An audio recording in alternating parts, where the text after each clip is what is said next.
sobriety, just a menace, just a menace. Menace and sobriety, just a menace, just a menace. What is the connection between suicide and drinking and drugs and stuff like that? Because it must be fucking huge. It's massive. I don't really hear much of it now, but when I wrote Alcohol Explained, there was a big debate about, you know, if you look at a population of people who are alcohol dependent, for example, they have much higher suicide rates and mental health issues.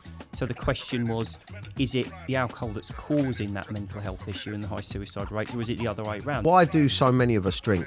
The reason we all do it is because everyone else does it. You know, we're brought up, I quite often refer to it as, you know, the last bastion of acceptable addiction. And loads of people take this drug and it's absolutely fine. 87% of people drink. Don't forget to take this drug. It's not like you smoke it or inject it. You need to drink it and you're taking on a load of fluid. Now, I don't know, how many pints would you drink on an average night out? 7, 8. Imagine drinking 7 or 8 pints of water. You wouldn't be able to. You'd feel sick. Hello and welcome back to Menace to Sobriety with your host Daniel O'Reilly, aka Dapper Laughs. I'm on about 112 days sober, something around that sort of region. I like to keep you guys in the loop. I don't know what it will be by the time you watch this, but I'm feeling good, feeling positive, and I've got another exciting guest for you. Something a little bit different to what we've had before. It is another author from a book.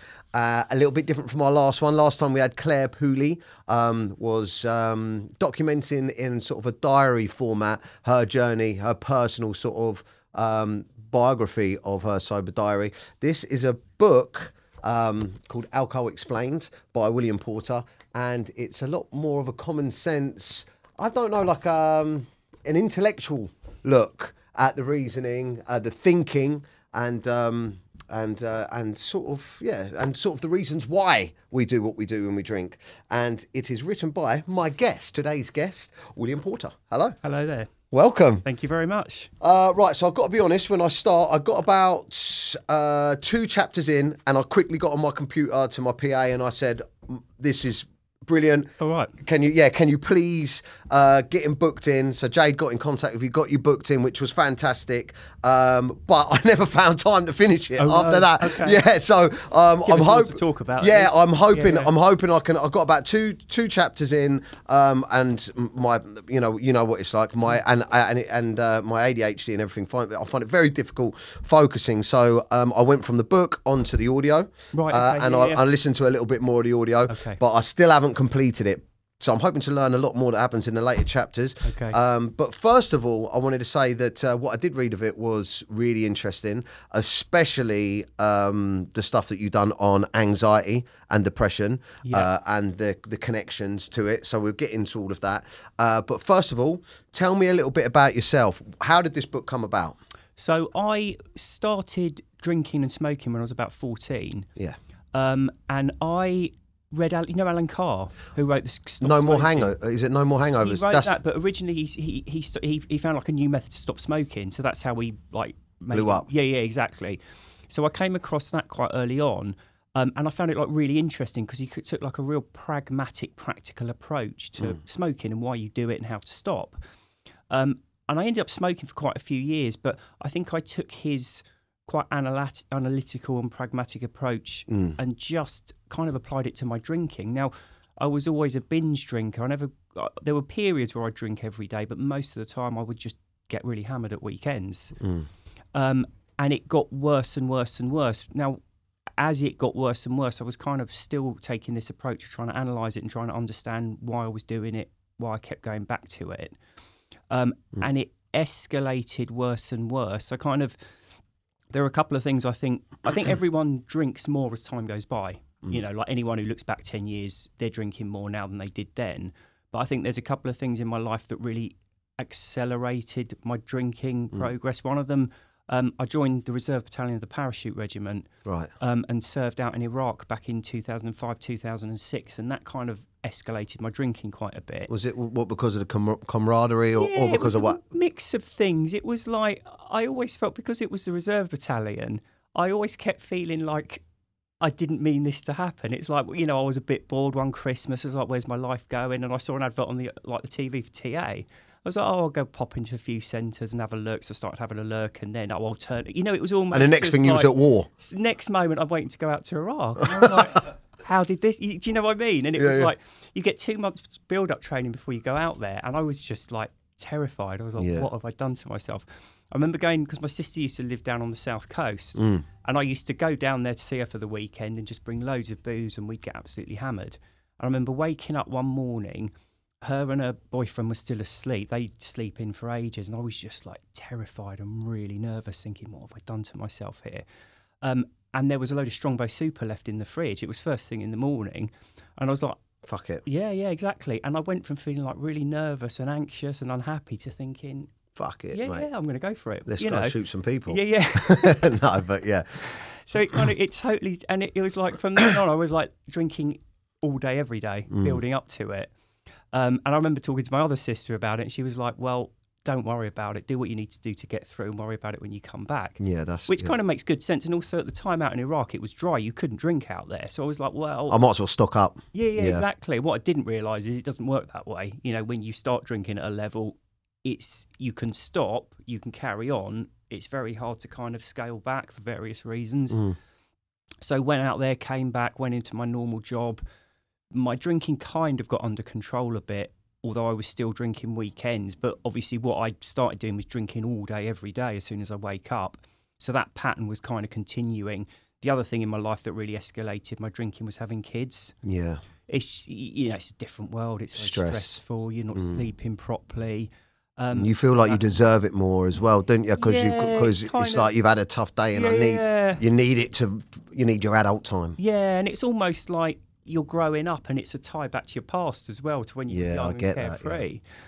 So that really escalated, and then my drinking was just getting more and more ridiculous. As in, like I'd start Friday afternoon, I'd drink right through. I'd wake up in the middle of the night, start drinking again, go back to bed, just drink and drink.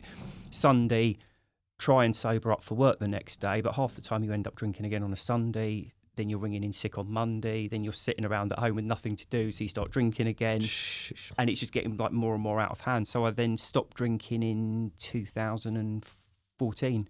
So it's 9 years on the 14th of this month. Congratulations! Time. Yeah. When you went sober, did you go back at all? Did you have any mistakes in the beginning? No, people quite often ask me about this, and like, did you relapse? Did you this? Did you this? And the honest answer is no. When I quit at that point, I never went back to it.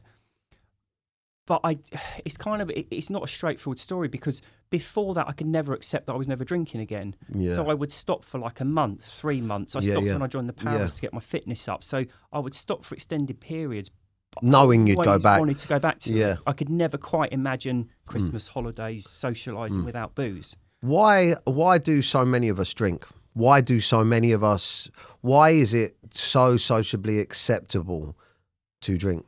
I think there's a few questions there. Firstly, I think the reason we all do it is because everyone else does it. We're brought up. It's like I quite often refer to it as the last bastion of acceptable addiction. Yeah. Loads and loads of people take this drug, and it's absolutely fine. Yeah. So I think you're brought up, all things being equal. You see your parents drinking, your friends are drinking. 87% of people drink. You go out nearly everyone, and everyone's drinking. So why wouldn't you? Yeah. You do it for that reason.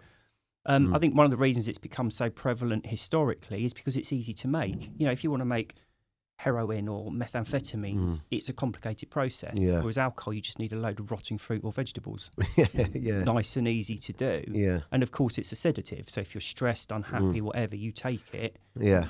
Calms you down, relaxes you. Just leading on from that, I'll be honest with you. Today, I'm glad that I had this podcast today, because I've got really triggered today. I've had like 112 or something days sober, and I kind of really accepted that this time I was sober, because last time I went sober and then I kind of went back to it because I thought I'd done a long period of time. I'd be all right over Christmas, and it kicked off again, and all the things I was worried about started happening, and all of that jazz. And so this time round, I've been quite confident with it, and I've been all right, because I kind of thought, look, I'm not going back to drinking. I'm not missing out. I'm free of it. Yeah. But I've just had a weird week this week. Like, little stresses have built up. I box a lot, and my fight got pulled, and then I like hit a pothole, and my wheel, it's going to cost me $1,000. And then nice. we had one car between us. The kids were stressing me out. My missus there's a lot of triggers. My missus is going away to Amsterdam this weekend, and I'd normally be like, while the cat's away. And it's Thursday. I was coming into London. London used to be a big trigger for me. Thursday, Friday. Anyway, and I found myself this morning, very much being like my thought process going from I'm stressed, like I need to relax, to I want to switch off, to I want to forget everything, to I want to get smashed. Yeah. Can you explain that thinking to me? Why? For years, your go-to thing when you've been stressed is alcohol. Yeah. And it works to a degree because, like I say, it's a sedative, so it's a nice, easy solution. Now, if you do something over and over again, it gets pre-programmed into your subconscious. Okay, so when you have an escalation of stress, your brain's jumping in saying, oh, I know a good way to get rid of this. Have some alcohol, it will dampen things down. And that's all it is. It's like, how many years were you drinking for? Sorry, when I think about it, it's mental, but I'm 38 now, I think. 38 now, since I was 15. Okay, yeah, so say virtually this, because I quit when I was 38. So it's like a quarter of a century. So when you've been stressed, you've reached for a drink, and those triggers are there. And they'll continue to be there for a bit. But the thing is, for me anyway, it's just to understand it. Yeah. You know it's there. You know you can expect it incoming when you get stressed. That's what I did. I mean, I even done a video about it on my TikTok where I was just saying, I just want to talk myself through this and show you how I noticed the triggers and what I was saying to myself. I was sort of reassuring myself that, and it was weird because it was so powerful today, but I'm trying to think to myself that the trigger was powerful because I'm sober and I've got that clarity. Yeah. It's a weird thing. A lot of it is the associations as well, because when you're getting stressed and what you're thinking about is kicking back, having a drink, having a really good laugh, relaxing, all the rest of it. To me, that was never the reality of it, because when I started drinking, when the kids are there, you've got that responsibility, you're tired, it's never quite... And also, when you've committed to quitting for whatever reason and you start again, there's an element of kind of... You've hard failed. work. And you're not doing the right thing. So it's never what you make it out to be. What I always used to think about, when I made the link between drinking and waking up in the middle of the night feeling anxious and unable to get back to sleep, particularly when you've got kids and you're knackered, but you wake up because of that chemical imbalance and you can't get back to sleep. That's one of the things I hated most about drinking. And whenever I used to think about drinking, I'd think about that, not the fantasy, because it is a fantasy. You have this idea of everything. Party, right? But everyone like, oh yeah, I finally let my hair down. Everyone's laughing and joking. You're having a few drinks, and it's not that. No, it's like waking up at 4 a.m. feeling miserable as sin. Yeah. And so I really got into. I kept rewinding the audio book and listening over to a part where you were talking about the relation between. When you drink, you might have one drink and then your body responds afterwards with just a little bit of anxiety. But because you go on to your second drink, you don't feel the anxiety. And it dampens it even more till ultimately, once you finish drinking, that anxiety comes back. It really builds up and comes back. And I think that my generation, especially people around me, everyone I know, majority of people that drink, even though they say, alcohol is a depressant, there is because I know for a fact I was whinging and complaining about mental health issues for years, being depressed and having anxiety, social anxiety, and I never thought it was the booze. And I think that there's people out there right now that would be like, they would not associate the two, even though you've had a massive drink and you feel like shit. And just talk me through maybe the chemical or why the brain works like that. How does that work? So so alcohol is a lot of people struggle with even the concept of it being a drug, but it is a drug, and it falls into the class of drugs that are sedatives or depressants. And when I use the word depressant, I'm using it in its chemical sense as something that decreases or inhibits nerve activity. Right. Okay, so you take this sedative and you feel slightly dulled, slightly relaxed, whatever. But the human brain is incredibly complicated, and it's got its own array of drugs, chemicals, and hormones. Things like adrenaline and endorphins and dopamine, all this stuff you've heard about. These are chemicals that the brain creates and excretes. What it tries to do, it tries to work by way of something called homeostasis, which is a fancy word for just a balance of all these different chemicals. Right. So when you introduce, almost think of like a weighing scale where you've got the sedatives on one side and the stimulants on the other, balancing each other out. And when there's an equal balance, when your brain is chemically balanced, you generally feel pretty good. So if you introduce something like alcohol, which is a sedative, you're tipping the balance and your brain tries to restore it. So what it does lots of different things, but basically it becomes oversensitized so that it can work under the sedating effects of the alcohol. One of the ways I sometimes explain it is, imagine you're in a car, right, and you're driving on a flat, perfectly good road, like nice day, all dry and everything, and you're trying to go at 30 miles an hour. So you've got your foot very specifically pushed, and you don't need to move it. You're just cruising along at 30 miles an hour. If you then go off the road, it starts raining, you're on mud and wet gravel, the vehicle slows down, right? So you have to push down harder to get up to 30 miles an hour.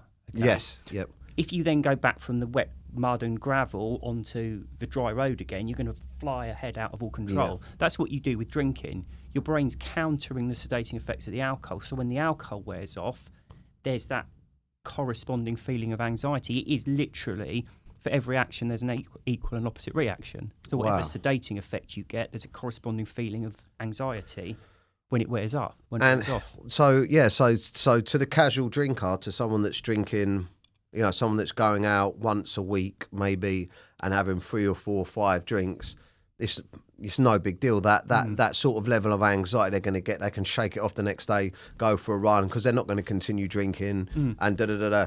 But if you're seshing, like heavy sessions of drinking, or if you're drinking regularly, it must be very stressful on your mind and your mental health. Yeah, it becomes, if you're in that situation, it becomes your only outlet. And that's like, for when I was in my binges, it was like waking up feeling like almost in a panic. And the only way I was going to feel better was either wait for 3 days. Yeah, or have a drink. Or have a drink and then feel absolutely fine, because you're just correcting that chemical imbalance. And, you know, that's what anxiety is. You know, that anxious feeling you get when you're hungover. And you're right, you know, like 1 or 2 drinks, it's there, but it's almost imperceptible. But you start rocking up to big drinks, it's really noticeable. Yeah, I suffered really bad with that, and a lot of the problems that I had, I encountered, especially in my relationship with my wife and with my work and with my friends and stuff, was never when I was drinking, because I was a happy-go-lucky drinker. So I was happy, you know. I loved drinking. I used to love getting smashed and being with everyone. But the next day I was an arsehole. I was a massive arsehole. Do you know what I mean? I was like, stress levels maximum. There was another thing just going on from that. There was another thing that you said in your book, which I really related to, which was you focus heavily on the things that are wrong the next day. And why is this is where the depression comes in, or this is where your anxiety, explain that to me, because I was the same. It was like the fucking world was falling apart the next day. Yeah, because that's exactly what it's like. Any situation in your life, there's good and bad to it. Like an average day, like you came in and described all the things that were getting on top of you at the moment, but like if you sit back and it's no big deal. And also there's some good stuff in your life, right? Yeah, so lovely. There's good and bad. When you're hungover, when your brain chemistry is all out of whack, you're just approaching life like, oh my God, I can't, you know, everything's awful. And so you're almost focusing on the bad stuff. And you get into that kind of mental spiral of just, because you're looking at the bad things all the time. And it all comes from that brain chemistry. And that's why it becomes so powerful and has such a hold over people, because their way out of that is to have a drink. So your general baseline is lowered, right? Yeah, exactly. Yeah, no, explain what you were, because John had this theory. He thought this was just an idea in his crazy mind. But go on, John said to me before. Yeah, so turn the camera around, John, so they can see you. You're a beautiful man. I haven't washed my face today, but oh God, I look chunky in this chump. Anyway, so basically the idea is that when you're constantly putting substance into your brain, like you said, the homeostasis is always trying to get you to that state. So your general brain chemistry and state is just lower because you don't have the stimulant that your brain is expecting. Kind of like if you're really warm, your body will try and cool you down, but suddenly the temperature changes. So you're always looking out for danger and, you know, focusing on the negatives and anxiety, and that's like definitely a thing with like cocaine as well as booze and everything. And wacky old brains, eh? Anyway, back to the show. But he John said that to me, and it really resonated. That, you know, when you're not operating, your brain your brain can be scanning for what the problem is as well, which can give you a heightened feeling. So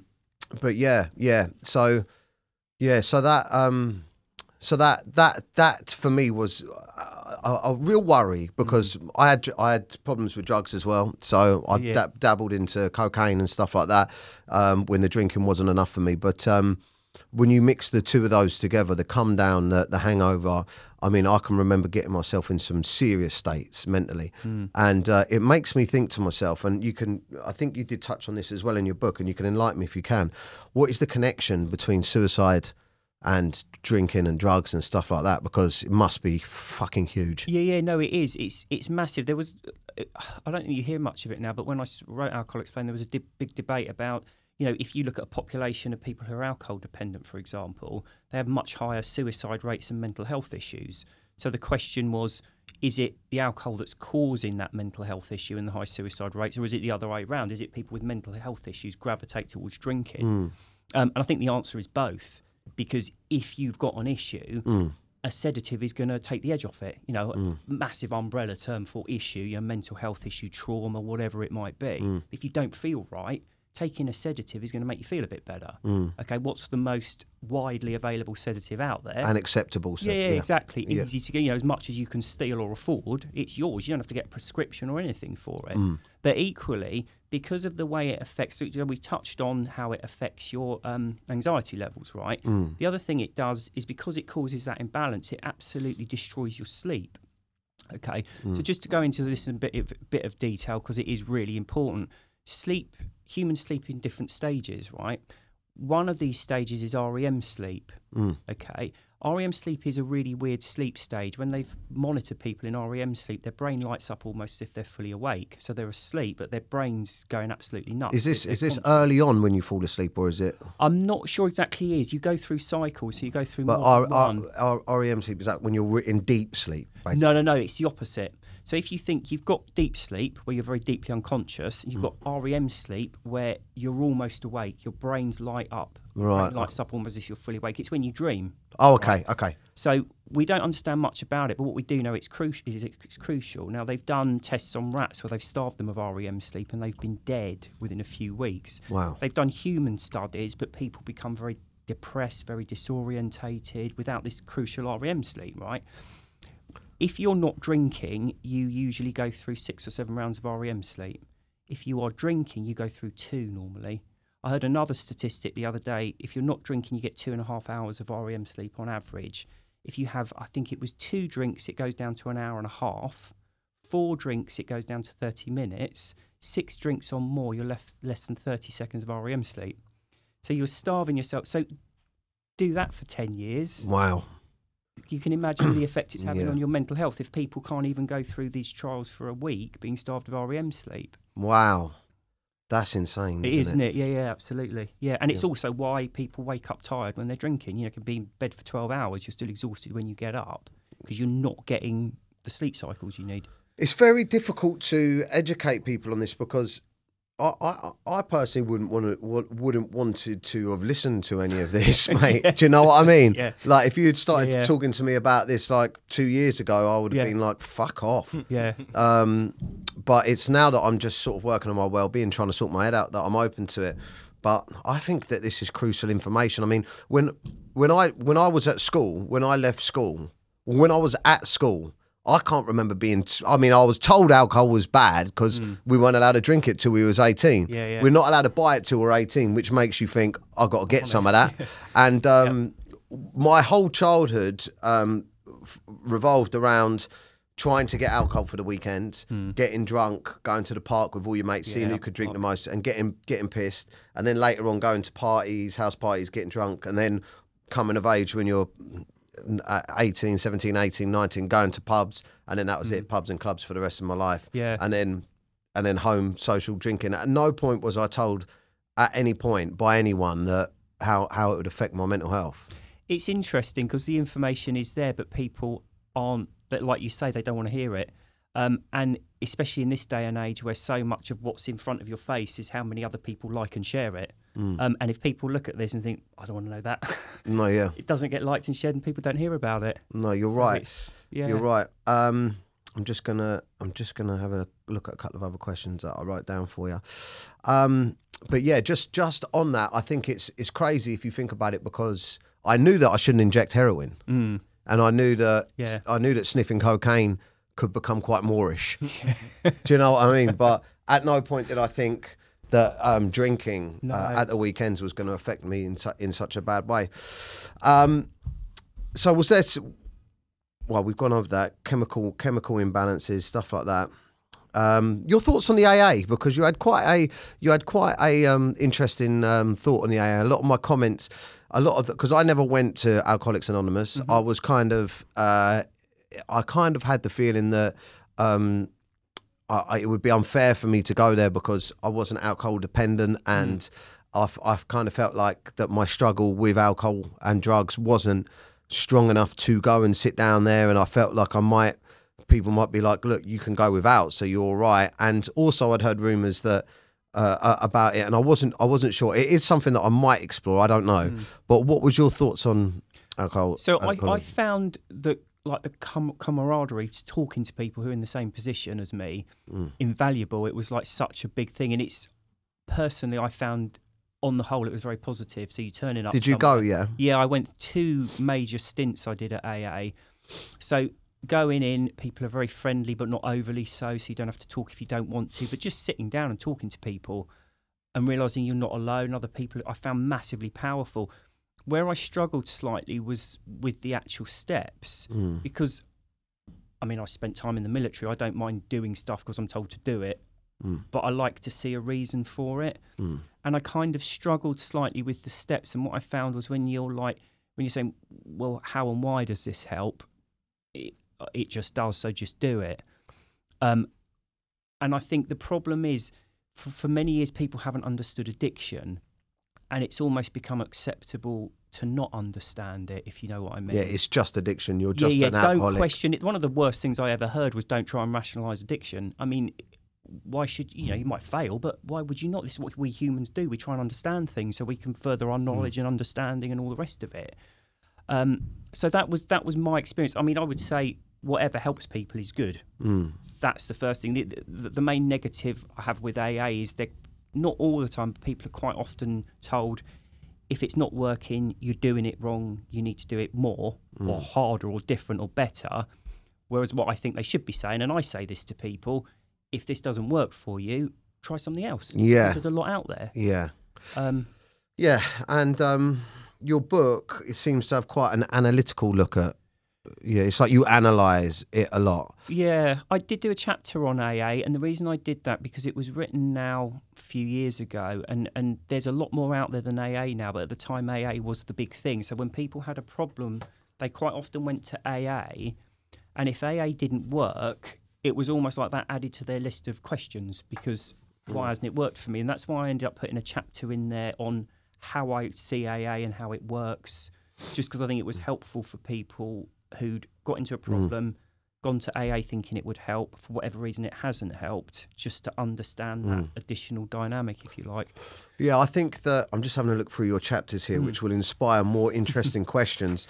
But I think just before I get into all that, that today has taught me or reminded me how difficult the first 3-4 weeks was for me, because I suddenly had this feeling like, am I going to drink? Like, I had this really weird thing happen to me today. I was on my own. I don't know, like, I've been really pushing myself hard, training and fitness and everything like that. Maybe swapped one addiction for another addiction, like that having to do everything in fucking excess. And this week, a couple of things happened, like I said, but I didn't train in the mornings. I thought I'm just going to give myself a break. I felt like I'd hit a wall, and I feel like maybe that has made me feel a little bit vulnerable, and I don't know why, but no, it does, because I do a similar thing. I kind of like not swapped alcohol for exercise, but I always exercised a lot. I like how it makes me feel. It's a good way of stress relief, all the rest of it. I did it a lot in the army, so that kind of got me into the habit of it.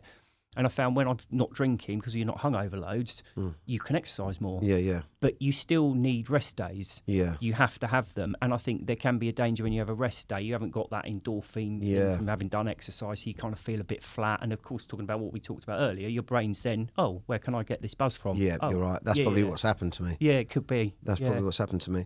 And I think that's why for people, definitely, it's so difficult to give up drinking, because the first 3 to 4 weeks or a month, if you don't get past the first month, you haven't started really feeling the positive benefits of it, have you? Yeah, You're no, just still yeah. you're just still struggling with the with your brain saying I need that thing back. Yeah. The positives kick in pretty quickly, but you're right, they accrue over like weeks and months and months.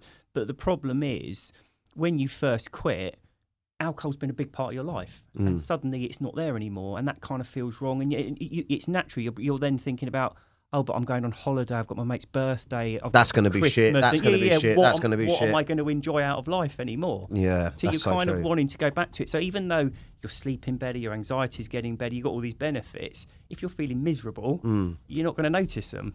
Did you ever read Alan Carr's book? Yes. No More Hangovers. Yeah, I did. Yeah.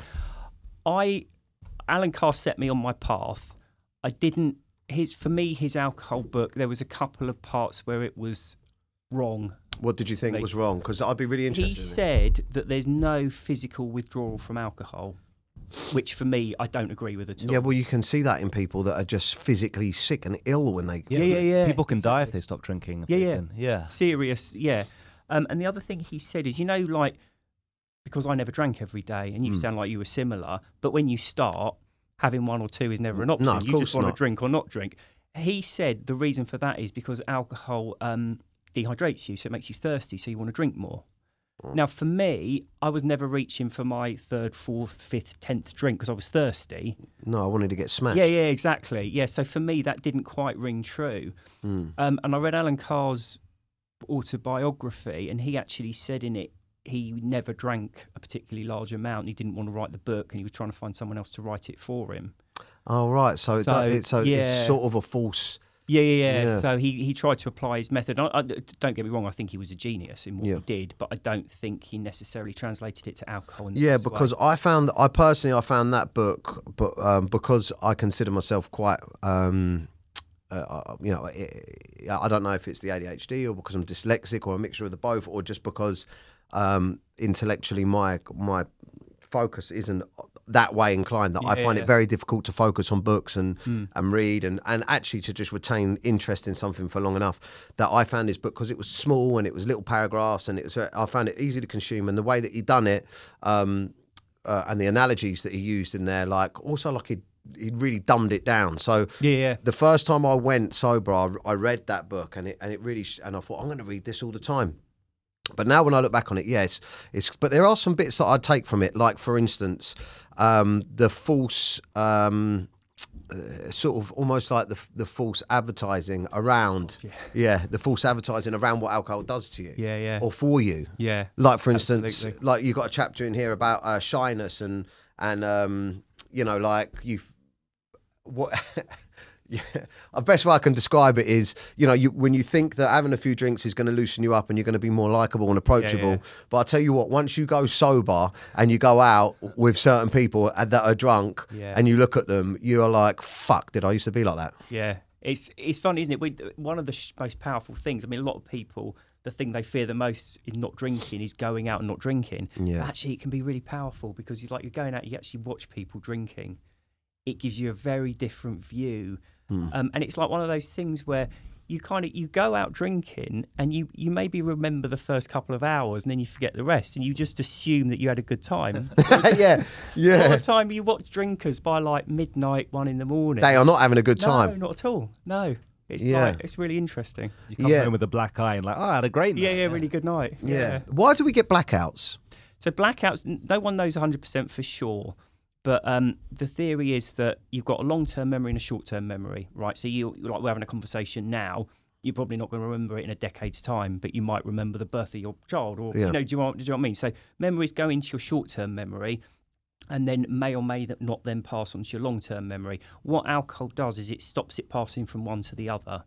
So you can function at the time, but it hasn't gone into your long-term memory, so you can wake up the next day and have no memory of what happened the night before. So the alcohol stops it from going to like what's happening immediately now and filing it, basically. Yeah, exactly. Yeah. Like that's filing it. Yeah, that's dangerous, isn't it? It is. There's obviously where you just drink loads and loads and loads on one occasion, but it can build up over time. So you get, and this is more disturbing, and I've done this before, where you're drinking at kind of like a base level, but not to get hammered.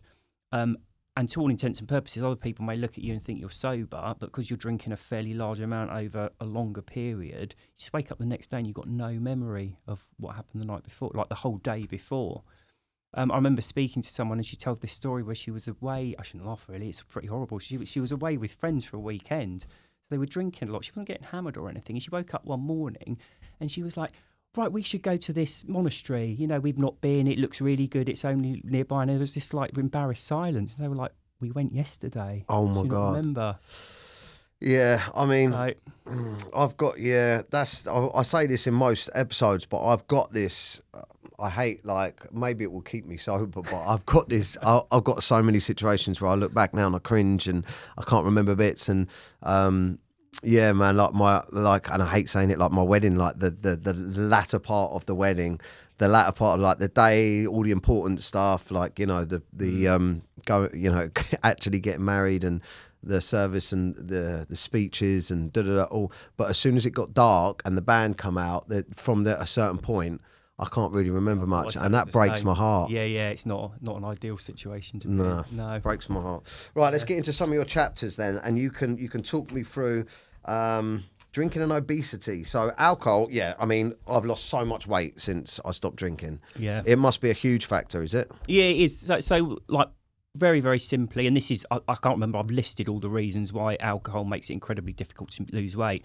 One of the biggest things, because it dumps all these stimulants in your system, like adrenaline and cortisol, it pushes your heart rate up. Okay, when your heart rate is gone up, you want to sit down and rest. Okay, the quicker your heart's going, the more tired you feel. That's why going out for a run is hard work, and you want to stop. So when you're immediately elevating your heart rate, you're robbing yourself of energy. Yeah. Okay? And like, if you're going to go for a run, it's 10 times harder, and you're enjoying it less, and you get so much less out of it because you're not able to push yourself. Yeah. So it has a massive impact on like exercise.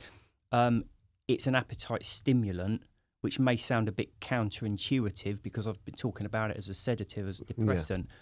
But how your body works, when you eat, that food has something like 14 foot of digestive tract to go through, and your body uses muscles to squeeze it through. That's when you eat a big meal, you feel tired because it takes a lot of energy to digest. Yeah. So your body usually encourages you to eat when you're relaxing.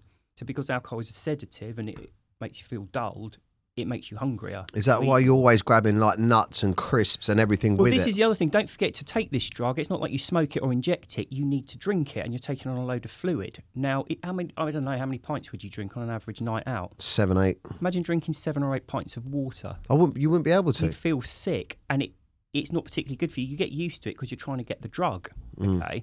But what that's doing, it's washing salts out of you. So you wake up, or even the night, you're really... You want salty food, and salty food is kebabs, cheese, pizzas. Oh right, burgers. Yeah. You want that. Salt cravings. Yeah, that dirty food. That's why you eat crap. Yeah. And I find like people don't like looking at it like this. But someone said this to me once. It's like it's a what's it? A diuretic? Diuretic? Yeah. Diuretic. Diuretic. Yeah. So when you drink beer, it actually makes you more thirsty. Yeah. Yeah. So so when you're drinking, and what someone else said to me is that you want the alcohol so much, but you don't want to fucking drink it. That's why you can go from beers, then you go to shorts, and then you just go to fucking shots. Yeah. I remember going to that. You know that campaign for Real Ale? They do that beer festival. Yeah. Going to that, and it's like it's really good fun for the first few beers, and then it's like I don't want any more beer. I just want to move on to spirits or something. That's why I think that's why I use cocaine so much, because I'd be like, easy option. Yeah, I'm just stuffed. I need to get this. I need to get this smashed quicker. Yeah. So. Boredom drinking. Oh my God. So the slowing down of the mind, boredom drinking, just before we get into that one. But this is the thing. I have a character online called the Sesh Gremlin, right? Okay. And it's and he comes alive towards the weekend, and that definitely happened to me today, where and I used to do these sketches when I was drinking, right? And it'd be like, it'd appear, it's got a cone on its head, and he's like, hello you little sausage, come on, let's get fucked. And it was always to do with cocaine, really, because it was the sesh more than anything. But it would always, like, my missus would say something like, or she'd be baking a cake or something, and she'd have some flour, and he'd appear and be like, that's not flour, it's cocaine, sprinkle it on her tits, and all this stuff, right? And I'd just get right involved in it. But to me, it was to me, it was always like, oh, what am I going to do? Like you said, what am I going to do this weekend? What am I going to do? And I think a massive fear for men and women out there is definitely, what the fuck are we going to do if we don't drink? Yeah. Do you know what I mean? So what's this about here, the boredom? So there's a lot of different things here with it. But when you get into the situation of like, I need a drink to socialise or to enjoy myself or whatever, if you don't have it, you're not quite engaged in what's going on. Okay, so let's give an example, like you're out with your mates or you'll get home after a shitty day at work and you're trying to relax. That should be enjoyable. Like, work's over, you're out with your friends, whatever it is, you're relaxing, you should be enjoying yourself. If you're not engaged in that, if you're not paying any attention to it, and instead you're taken up with this unpleasant debate in your mind about should I, shouldn't I, why can't I want it, you're not happy. Okay, and time hangs heavy. So if you then can have that thing that's causing that internal debate, it's not actually doing anything for you, but it allows you to get back into enjoying what you should have been enjoying in the first place. So like you're out with your mates, but you're not paying any attention to them because you're too busy taken up with this should I, shouldn't I? Yeah. So what our experience of life is, I don't really enjoy it unless I'm drinking, because we get to the point of needing it to enjoy ourselves. Yeah. This is an interesting thing. If you say to a room of people, hands up, who thinks a night out is more fun if you're drinking, everyone sticks their hand up, right? If you say to the same room of people, hands up, who is psychologically, if not physically, dependent on a drug to such an extent they can no longer fully enjoy their lives without it, People will be like, shut up, mate. yeah, but it's the same question. Yeah. Just asked in a different Techno way, music right? would just Yeah, die. fucking hell. It is the same question, but people are like, whoa. Yeah, exactly. I don't want to hear that. Yeah. So it's that kind of perception of it. And that's why I think when people say, oh, you know, like, isn't it boring not drinking? It's like, well, it might be for you because you can't dependent, enjoy anything without drinking. But that shouldn't be how it is, should it? We shouldn't need alcohol to enjoy our mate's company. Yeah, this is such a tricky one for me, man, because I love spending time with my mates off me nut. Yeah. But it's such a tricky one for me because, and you know what, a funny old thing, you said that you were about, how old are you now, if you don't mind me asking? 47 Yeah. this month. And I think 46 at the my moment, social media, some of my followers have really grown up with me since like 2014, 2015. Right, okay. But before, maybe 2001, 2, when I started social media, whatever, a lot of them have grown up with me. And I feel like, as men, you know, when you got responsibilities like kids, your own businesses, having a wife and stuff like that, that you know, the party's sort of over. Do you know what I mean? In regards to, you know, we're out drinking, fucking around every weekend, messing about. And the party can certainly feel over when you take the alcohol out of it, you know. And rightly so. Do you know what I mean? Rightly so. If you've got responsibilities, you shouldn't be doing that. But it is a real fucking tough, it's a real tough thing to look at. If you're looking at it through the eyes of the alcohol's what I enjoy. Yeah, and I think the problem is as well, because alcohol intoxicates people, they become really dull and irritating when they're drinking and you're not. So I don't think it's... Yeah, I don't enjoy it. Yeah. I see going out with your mates when they're all drinking is not the same. But for me, the problem isn't necessarily that I'm not drinking, it's that they are. If you took alcohol out of the equation, I mean, 8 billion people in the world, right? Half of them, 4 billion people don't drink. It might be religious reasons, cultural reasons, whatever. They don't sit at home not socialising. They go out with their mates and enjoy their company. They just don't have this drug involved. Yeah. So to me, that's the difference. And it's like, for me, certainly, I've been out with people when they're drinking. It's all right for the first hour or two. Yeah. And then it just gets boring. And, you know, you change. Sometimes people change and you don't, or they do, and, you know, whatever. I mean, I've got a different group of friends now. I've become obviously fairly big in the sober world, and I do a lot of socialising with people who don't drink. Yeah, and I just enjoy it more. Yeah. I don't think I could go out. I don't enjoy going out when people are on the smash. It's a bit too soon for me anyway. But I just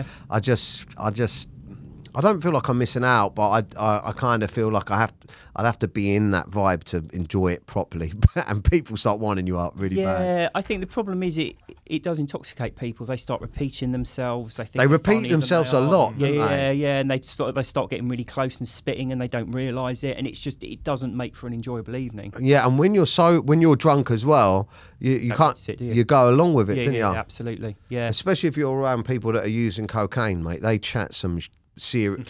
Well, it's like if you're on the whatever drug with someone, you're on that same wavelength, whether they're going up or down or left or right or whatever. But when you're not, they're off doing whatever they're doing, and you're kind of Yeah. not. Yeah. You're thinking about your bed. Yeah. Yeah. So, a typical alcoholic day explained. What was this section about? I never got to this section. So this is just talking through. Really, this is more use, I think, for people who are trying to. I have a lot of people saying, "Thank you for your book. I don't have a problem, but it's helped me understand my partner, father, mother, whatever." Right. So this is you This trying to is give. explaining, the mindset of someone who's alcohol dependent. So, like, they're waking up, they feel awful. You know, we've talked about that chemical imbalance. They haven't slept properly. They're just feeling really, really bad. Everything's looking awful to them. And the one thing they know that's going to make them feel better is another drink.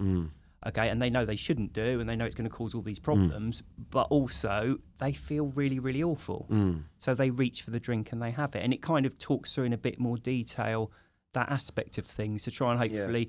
A lot of people just look at someone who's drinking. Think you're a twat. Yeah, what are you doing? Why are you doing this? Yeah.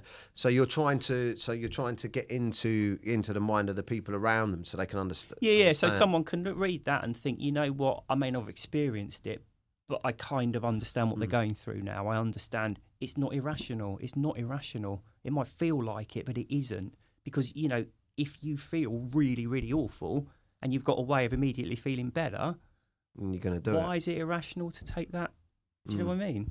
Why? I'm just coming away from the book a second. Like, one thing that I could never understand, and I got a sense of it this morning, is, and this might have something to do with, I don't know if it's got anything to do with trauma or but I know for a fact that majority of the men that follow me that are like weekend binge drinkers, like I was, the majority of the men out there that occasionally when they drink they can't get the thought of using cocaine out of their heads and stuff like that, that there certainly is something, and I don't know if it's society now or if it's happened in the past or what, but there's a switch definitely in my head that used to go, I want to get fucking annihilated. I want to get fucked up. Like, Yeah. And all the words are horrific, you know, they're wasted, Yeah. like smashed.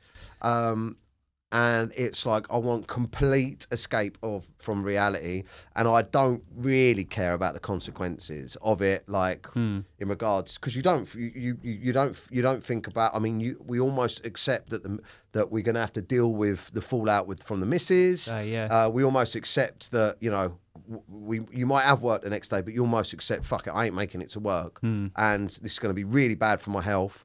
I'm going to get fucked up, and who knows what I'm going to end up doing. What the fuck is that? Why does that happen? Yeah, so there's an interesting thing. A lot of people sort of talk about not having an off switch with alcohol, and it can lead on to other things. I'll talk about that as well. But if you think that every time you have an alcoholic drink, it causes this feeling of anxiety, right? That feeling of anxiety, be it one drink which is tiny and almost imperceptible, or, you know, a whole bottle of spirits, in which case it's like pretty noticeable. The quickest, there's two ways to relieve it, right? You either wait a few days or you have another drink. So if you wait a few days, your brain chemistry gets back to normal, you start feeling a load better. But the far quicker thing is just to have another drink, because you're immediately correcting that chemical imbalance and you feel better. So that's why there's this tendency when you start drinking to just keep going. Now, a big part of addiction is in the subconscious, where, you know, like when you drive, right? So if you're in a car as a passenger, and the person who's driving is driving too fast or too close to the person in front, you find your right leg keeps tensing. Yeah, you can. Yeah, you can sometimes even push down on the footwell. Yeah, exactly. Yeah. So this is not something you're born with. Obviously, it's something you learn over however many years as a driver. Where if you extend your right leg, you slow the vehicle down. So your subconscious is jumping in with this like automated reaction. Now, what your subconscious learns over time is when one drink wears off, there's an unpleasant feeling which can be alleviated by having another drink. So when your subconscious catches onto that, every drink, when it starts to wear off, causes a desire for the next one. Wow. Right, so you're drinking. But we've also discussed about how to get alcohol inside you. It's not like smoking it or snorting it. You've got to drink something. Yeah. And it's not easy drinking that amount of liquid. So, or you might eat as well. That's the other thing. You go for a quick kebab and you're no longer, you're struggling to get the alcohol down, but that unpleasant feeling is building up. So it's like, well, how do I get rid of it? I can't drink now, so cocaine or whatever else it might be. So it kind of has this natural progression where you drink until you can't really drink anymore, and then you're looking for the next thing to keep, you're constantly chasing that feeling. It's crazy, isn't it? Like, it's crazy when you lay it all out like that. You'd think to yourself, well, it's not really fun, is it? But it's been labelled as fun for me. It's almost desperation, isn't it? Because when you're at that stage as well of thinking it's going to cause massive fallout with the family and the job and all the rest of it, you're almost creating anxiety to need more drink to kind of, do you know what I mean? It's almost spiral. Yeah, I used to have anxiety. Mate, I'm so in tune with it now. Luckily, I don't. Maybe I had a bit of it today, but I used to have this horrible feeling on the lead up to the weekend. I used to, because I knew what was coming. Maybe. Right, yeah. I used to have this horrible feeling of like this sunken feeling of, or like maybe it was more like adrenaline, like anticipation for the weekend. Like, come on, get me there, man. Come on, get me there. But some of us, it's weird. It's like, a lot of people message me now because I'm doing this podcast, or they DM or inbox me or comment and that saying, how do I know if I've got a drink problem? And how would you? That's such a good question, isn't it? Because I'll just explain how I think, what I think it is, and I just simply think if it's affecting your life in a negative way, like your relationships, your work, and you've tried to stop and you're struggling, then you've got a problem with it. How would you define it? Funnily enough, I mentioned this in the book, but a problem is something that you're grappling with, that it's causing you thought, an unhappy thought, and you're trying to get to grips with it. If you even get to the stage of thinking, do I have a problem with this? You have. It probably, it means there's negative consequences. You're not happy with it. Things don't feel right. So it probably means there's something wrong. And I think this is what really, if nothing else, for people to take away is you don't need to be chronically alcohol dependent to have a problem with it. I had someone contact me. She drinks a glass of wine once or twice a week, red wine. Right? No one would think that's a problem, but when she drinks it, she notices her anxiety levels go up. She doesn't sleep well. She feels a bit rubbish the next day. She's tried to cut it out, but she's struggling with it because part of her wants to keep doing it. For her, one glass of wine is a problem. Yeah. It's in your own perspective, isn't it? Yeah. What's the first step to stopping? So for me, it's about changing your perception of what we're dealing with, because there's two ways of looking at alcohol. It's fun, it's harmless, it's great for socialising, for bonding. It's this important part of growing up and all the rest of it. That's one image of it. Or the other image, and the image that I buy into, is it's not healthy, it's a drug, it has massive negative consequences, very few positive consequences, and I just don't want it anymore. So for me, there's two ways of quitting. One is to try and resist temptation, but the much better way, if you can do it, is to not be tempted in the first place by really analysing it and understanding. So look at your daily drinker. When you start to understand the chemical dynamic there, when someone who drinks regularly has that glass of wine or beer in the evening, it feels really good, okay? But the reason it feels really good is because firstly, it's correcting that chemical imbalance, that level of anxiety, whatever that level may be, that the previous drinks caused. Yeah. And actually, if you stop drinking for a few days, you get that feeling back for good.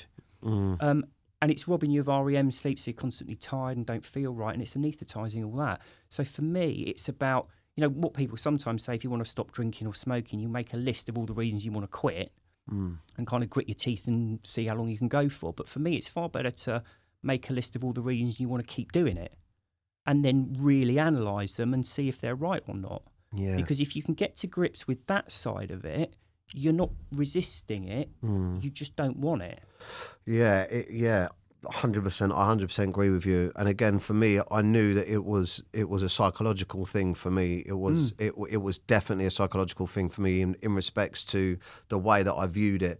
And not viewing it as missing out, viewing it as being free from it, and that's why I think Alan Carr's book, there was an analogy in it that I really related to, which scared me actually, about one of them plants that. Oh, the pitcher plant. Yeah, the plant where the fly or the bee, I guess it is, goes in, and then it seeps some of the juices that are in there, and it goes away. But if it comes back and it goes a little bit further, it seeps some and it goes away. But at some point, it might go in there too far, get stuck, and then it gets pulled in, and then it gets eaten. And it was like, you know, what I was doing was, because as you've described, over years and years and years, one, your toleration for it drops, so you need more of it anyway. But for me, the risk taking, and when I was drinking, in regards to, you know, being blasé about the consequences of my drinking, you know, you know, like for instance, if my wife was saying to me, "You're going to be smashed again all weekend," do you know what I mean? And then that going to, "Please don't be smashed again all weekend," to going to, "Oh great, look at the state of you today," to going, "Are you not listening? Are you not listening? Are you not listening?" For fucking years, do you know what I mean? And then her being like, "Do you know what? This ain't how I want to live." And then you going, "Well, do you know what? I better actually sort it out." And then suddenly realising, fuck me, how do I sort this out? Yeah, that's the thing. It's not until you try to do something about it and realise actually it's not as easy as that. And that point of your life, when you get to that where you go, "Do you know what, actually, I'm going to have a little look at this because it's pissing everyone off around me." And then struggling with that, it hits you like a fucking freight train, where you're like, "Well, hold on a second, I just simply want to stop drinking. But why is this so difficult? What is going on here? Oh my God, suddenly I realised my whole life is centred around drinking. Everything I do. Do you know what I mean? All of my meetings, going out socialising, family events, everything now has got to change just because I want to change that one thing. And it's terrifying. And I thought to myself, I'll go away from it. And then when I thought I was safe to come back to it, and it was like it accelerated so much more on the second time round. Back it was the flower again. That is exactly it. And I kept on thinking of that analogy. And I thought to myself, the second time I go back, I thought to myself, it'd be all right. But when all of them same arguments came quicker and everything happened faster, and then it got a little bit more out of control, I was like, am I fucking slipping here? Do you know what I mean? And and that's what I think, is that it can be like, if you have got an unhealthy relationship with it and you have the ability to address it and some strength, do it now, maybe before it's too late, because it could get worse. It is a drug, and it gets worse, not easier. That's how it works. You know, like you're talking about the fly in the pitcher plant, and it doesn't get better over time, it gets worse. The best time to quit is now. However hard it is now, it's going to be harder in a year, a decade, whatever it is. Definitely. Well, we're almost done, and I'm sorry that I didn't finish your book, but I'm going to finish it. Is there anything that you want to add?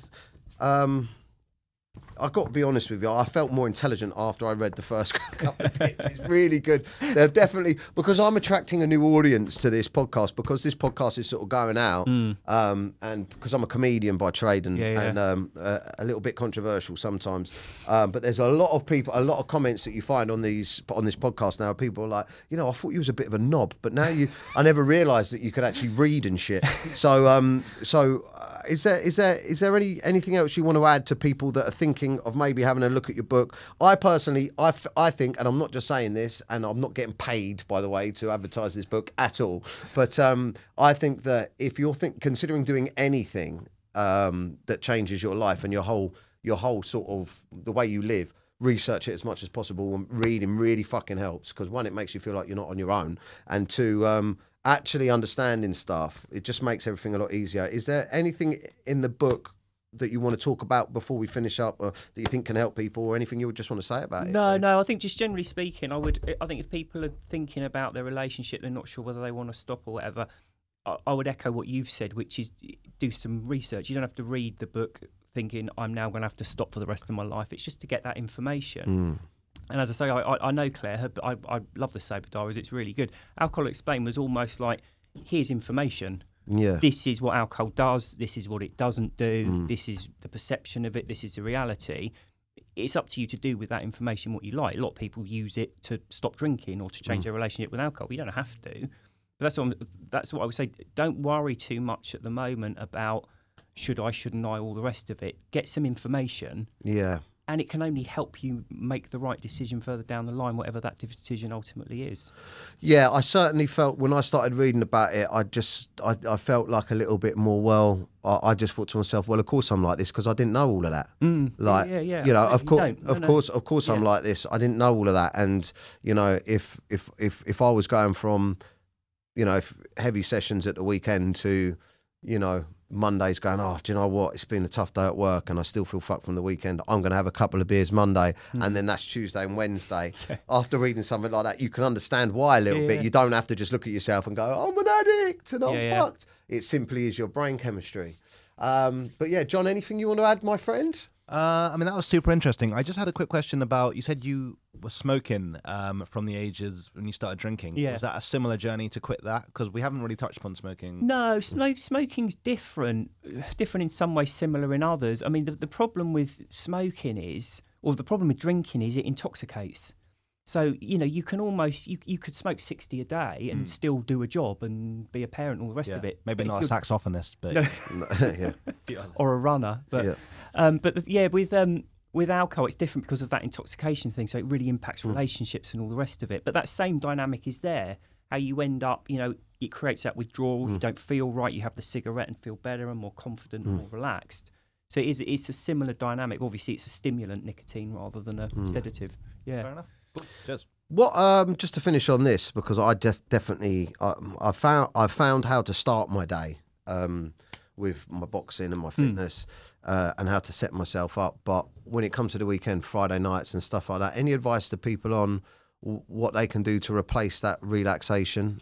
Yeah, so what I have found is, since I stopped drinking, I've picked up, there's new stuff you do, because when you stop drinking, you have more time. Yeah. Okay, because one, you're not drinking. I feel like I've got a lot more time, but yeah. But then you're waking up with energy, you know, and you're not, end of the day comes and you're just flopping in front of the TV because you're exhausted. You know, you've got a bit of energy, so you have more time and you have more energy.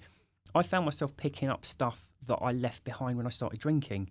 You know, things I enjoyed. I like exercise, reading, loads of different things. But what I would say is an important thing, particularly if you're coming up to a weekend and you're used to drinking at weekends, make sure you've got plans, particularly for the first few when you're, you know, if you are looking at quitting, because really the worst thing you can do is get home and like, oh, that's it then, is it? What do I do now? So make whatever those plans look like, you know, like if it's exercise, meeting friends, whatever it is, but make sure you plan it out to begin with. Yeah, that's good advice. All right. Well, thank you very much. You can get the book Amazon. Probably. Amazon's the best place. Yeah. Alcohol Explained. If you want to have a good look at what it really does to you and how you can manage it, and if you're considering stopping or you want to maintain, or just if you want to brush up on your knowledge, it's by William Porter, our guest today.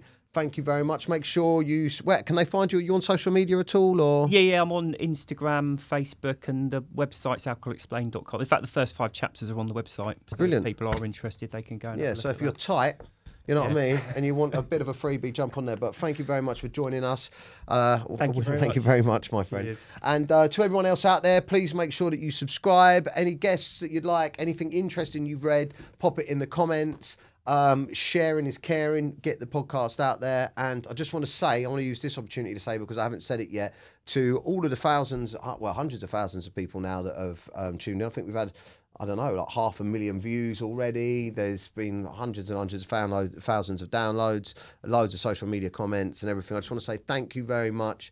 The podcast is helping me talk about it, and I'm learning so much. And also, it's great to get these knowledgeable people on the platform and share their knowledge. So thank you very much. If you're going through a tough time at the moment, please don't suffer in silence. Feel free to pick up the phone and contact any of these helplines. I personally, myself, at one of my darkest points, contacted the Samaritans, and it completely changed my outlook and got me out of a really deep, dark place. A problem shared really is a problem halved. So if you don't feel confident talking to those around you, check out any of these organisations and give them a call. This is my Facebook group. Just simply search on Facebook, Men and Their Emotions. It's for men only, but once you're in there, you can talk anonymously about your problems and help others and just feel a little bit of community. So come join the conversation, Men and Their Emotions, on Facebook. Thanks for watching. Menace is sobriety. Just a menace, just a menace.